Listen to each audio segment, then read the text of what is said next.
वह बालक क्यों हंसा? चित्रकूट नगर में एक राजा रहता था। एक दिन वह शिकार खेलने जंगल में गया।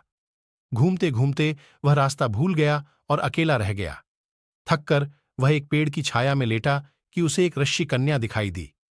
उसे देखकर राजा उस पर मोहित हो गया। थोड़ी देर में अर्षि स्वयं आ गए। ऋषि ने पूछा, तुम यहां कैसे आए हो? राजा ने कहा, मैं शिकार खेलने आया हूं। अर्षि बोले, बेटा, तुम क्यों जीवों को मारकर पाप कमाते हो? राजा ने वादा किया कि मैं अब कभी शिकार नहीं खेलूंगा। खुश होकर ऋषि ने कहा, तुम्हें जो मांगना हो मांग लो। राजा ने ऋषि कन्या मांगी और ऋषि ने खुश होकर दोनों का विवाह कर दिया। राजा जब उसे लेकर चला तो रास्ते में एक भयंकर राक्षस मिला।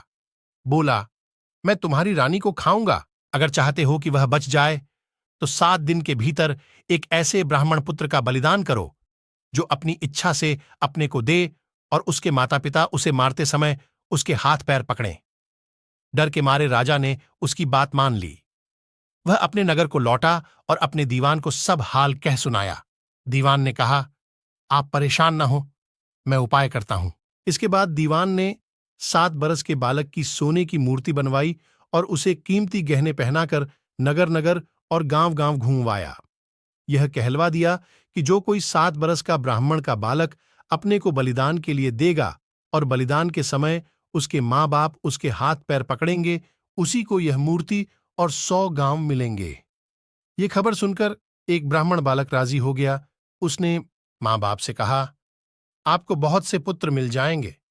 मेरे शरीर से राजा की भलाई होगी और आपकी गरीबी मिट जाएगी।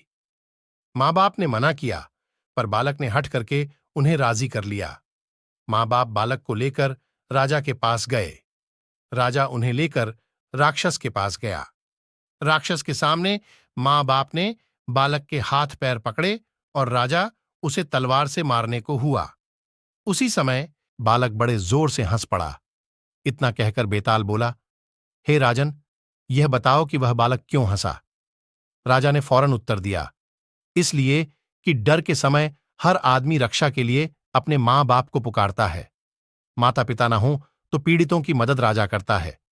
राजा न कर सके तो आदमी देवता को याद करता है। पर यहां तो कोई भी बालक के साथ न था। माँ बाप हाथ पकड़े हुए थे। राजा तलवार लिए खड़ा था और राक्षस भक्षक हो रहा था। ब्राह्मण का लड़का परोपकार के लिए अपना शरीर दे रहा था। इसी हर्ष से और अचरज से वह हंसा। इतना सुनकर बेताल अंतर्धान हो गया और राजा लौटकर फिर उसे ले आया। रास्ते में बेताल ने फिर कहानी शुरू कर दी।